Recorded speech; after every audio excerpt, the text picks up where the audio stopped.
اور ان کے سود لینے کی وجہ سے، حالانکہ یقیناً انہیں اس سے منع کیا گیا تھا، اور ان کے لوگوں کے مال کو باطل طریقوں سے کھانے کی وجہ سے، اور ہم نے ان میں سے کافروں کے لیے دردناک عذاب تیار کر رکھا ہے۔ لیکن ان میں سے جو علم میں پختہ کار اور ایمان والے ہیں، وہ اس پر بھی ایمان لاتے ہیں جو آپ کی طرف نازل کیا گیا اور جو آپ سے پہلے نازل کیا گیا، اور وہ نماز قائم کرنے والے ہیں اور زکوٰۃ ادا کرنے والے ہیں، اور اللہ تعالیٰ اور آخرت کے دن پر وہ ایمان لانے والے ہیں۔ یہی لوگ ہیں، جلد ہی ہم ان کو اجر عظیم دیں گے۔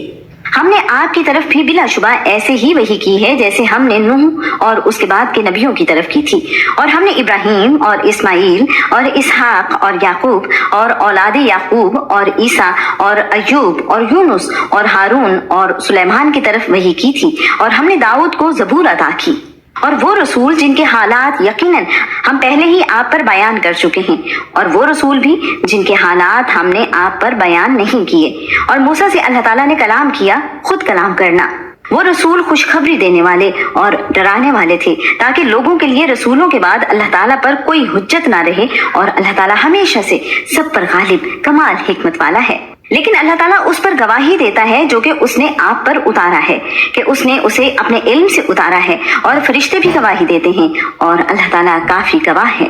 یقیناً جن لوگوں نے کفر کیا اور اللہ تعالیٰ کے راستے سے روکا، وہ یقیناً گمراہ ہو گئے، بہت دور کا گمراہ ہونا۔ یقیناً جن لوگوں نے کفر کیا اور ظلم کیا، اللہ تعالیٰ ہمیشہ سے ایسا نہیں ہے کہ وہ انہیں بخش دے، اور نہ ہی یہ کہ ان کو کسی راستے کی ہدایت دے، مگر جہنم کا راستہ جس میں وہ ابد الآباد تک ہمیشہ رہنے والے ہیں، اور یہ اللہ تعالیٰ پر ہمیشہ سے بہت ہی آسان ہے۔